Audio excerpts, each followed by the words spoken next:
amateur d'histoire passionné. Aujourd'hui, nous avons l'expertise de Louis Chevalier pour décortiquer les diverses facettes du développement de la Nouvelle-France sous le règne de Louis XIV. Bienvenue, Louis. Merci David Legrand, ravi d'être ici. Commençons par les changements sociaux. Comment Jean Talon a-t-il façonné l'aspect social de la colonie? Jean Talon, en tant qu'intendant, a laissé une empreinte sur l'aspect social de la Nouvelle-France. Son recensement méticuleux a permis de mieux comprendre la composition démographique de la colonie. En 1663, la population coloniale était trop déséquilibrée. Il y avait trop peu de femmes. Jean Talon a encouragé l'immigration des filles du roi, des jeunes femmes de 15 à 25 ans. Louis XIV a envoyé ces jeunes femmes pour fonder des familles, jouant ainsi un rôle clé dans la structuration sociale de la colonie.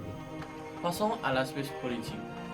Comment Louis XIV a-t-il abordé la menace autochtone pour mieux protéger la colonie? Face à la menace autochtone, Louis XIV a déployé des efforts significatifs pour protéger la colonie. Le régiment Carignan-Salua, envoyé par le roi, a joué un rôle crucial dans la défense militaire. Jean Talon a, quant à lui, orchestré l'organisation de la milice, conférant à cette force locale des responsabilités étendues dans la préservation de la sécurité et de l'ordre.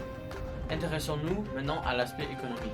La fourrure était-elle la ressource la plus cruciale pendant le règne de Louis XIV? Et comment cela a-t-il transformé l'économie? La quête de la fourrure était une colonne vertébrale de l'économie coloniale française, et Jean Talon a joué un rôle déterminant dans cette transformation. Il a mis en place des politiques visant à intensifier la traite des fourrures, érigeant des forts pour faciliter les échanges avec les Autochtones. Cette impulsion économique a conduit à la création d'une économie dynamique centrée sur la traite des fourrures, avec les coureurs de bois devenant les acteurs clés dans cette économie florissante. Explorons le volet culturel. Quels changements sociaux et culturels ont émergé de cette quête intense de la ressource? La recherche de fourrure a également été un catalyseur de changements culturels. Jean Talon a favorisé l'exploration de nouveaux territoires, la construction de forts et a ainsi créé des points de rencontre culturels entre les colons et les autochtones. Ces échanges ont laissé des empreintes durables sur leur mode de vie, leurs coutumes et les traditions des deux communautés, contribuant à une mosaïque culturelle unique. Revenons à l'aspect politique. Comment l'Église a-t-elle influencé la sphère politique pendant le règne de Louis XIV? L'Église a exercé une influence significative sur tous les aspects de la vie en Nouvelle-France.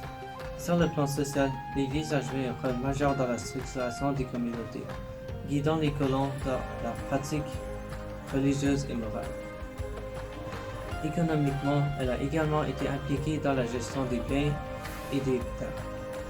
Politiquement, l'évêque François Montamorency de Laval, nommé par Talon, a siégé au Conseil souverain, consolidant ainsi l'emprise de l'Église sur les affaires politiques de la colonie. Poursuivons en explorant le rôle économique de l'Église. Comment celle-ci a-t-elle contribué au développement économique de la Nouvelle-France? Sur le plan économique, l'Église a été un acteur clé sous l'administration de Jean Talon. Elle a joué un rôle clé dans la gestion des terres et des biens, influençant ainsi les activités économiques. Les missionnaires catholiques ont également participé à l'établissement des relations commerciales avec les Autochtones, favorisant le commerce des biens et des services. Ces interactions économiques ont contribué à renforcer les liens entre les différentes communautés autochtones et la colonie française. Terminons par l'aspect territorial. Quel événement a déclenché des changements significatifs entre la relation entre les Français et les Autochtones?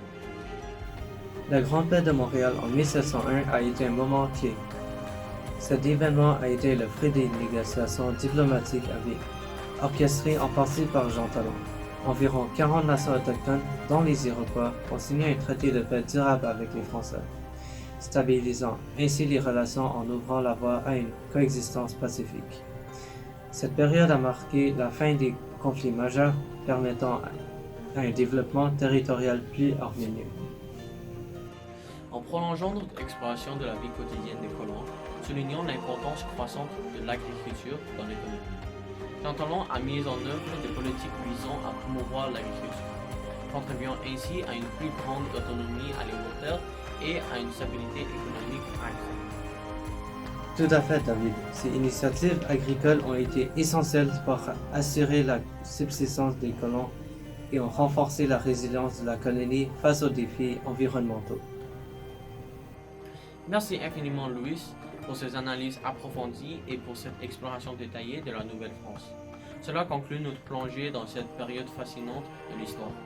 Merci à nos auditeurs pour leur fidélité et à bientôt pour de nouvelles découvertes historiques.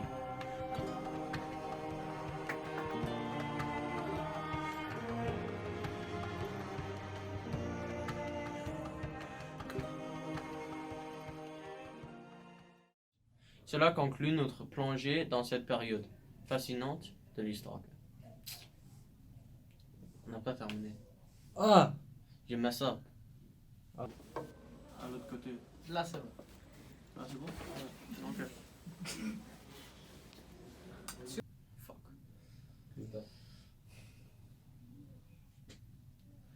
Bonjour à tous.